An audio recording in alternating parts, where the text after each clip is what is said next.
The amazing story of David Lang of Gallatin, Tennessee, was first publicized by none other than the famous American writer Ambrose Bierce. Since Bierce was a skeptic of the first order, those tales of the supernatural which he saw fit to vouch for need little else to give them authenticity. Of these, however, none is better documented and none more baffling than the curious case of the man who vanished. The thing happened in a field. It was a flat, ordinary field stretching out beyond the David Lang farmhouse near Gallatin, Tennessee. On that late afternoon in September of 1880, Lang himself and his wife sat on the back porch. There's a buggy coming yonder, Dave. Reckon it's that there fella from Gallatin. Name's Corey. He said he might come out and talk business this afternoon.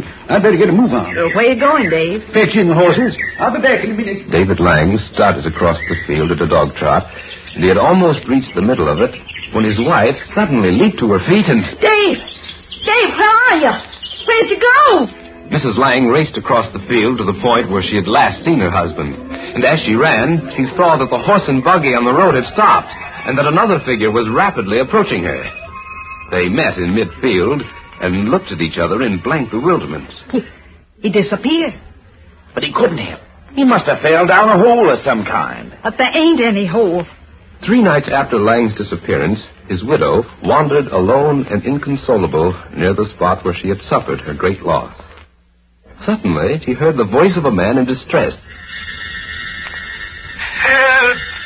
Help me, somebody! Help! Dave, where are you? Help me, I can somebody! hear your voice, but I can't see you. Help! Tell me where to find you, Dave.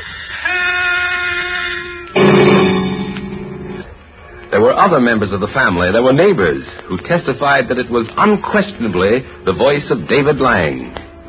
For 2 weeks, it continued to call out periodically, growing fainter each time. Then, at last, it was silent. The winter passed, and spring came, and Mr. Corey, the gentleman from Gallatin, had come out once again to discuss with Mrs. Lang the business which had been so tragically interrupted the previous September. As they talked, they strolled slowly across the field. And then, at the same instant, both of them stopped short and stared open-mouthed at the ground beneath them. It's the same spot, the place where we last saw David. And look at it now. Must be 15 feet across. A circle of dead grass. Dr. Hearn, the Viennese scientist, suggested that he had stepped into a void spot in the universal ether and had been annihilated.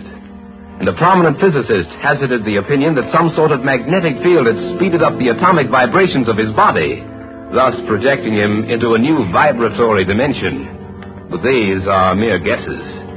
The guesses which science must resort to when faced by facts that defy analysis. Facts incredible, but true.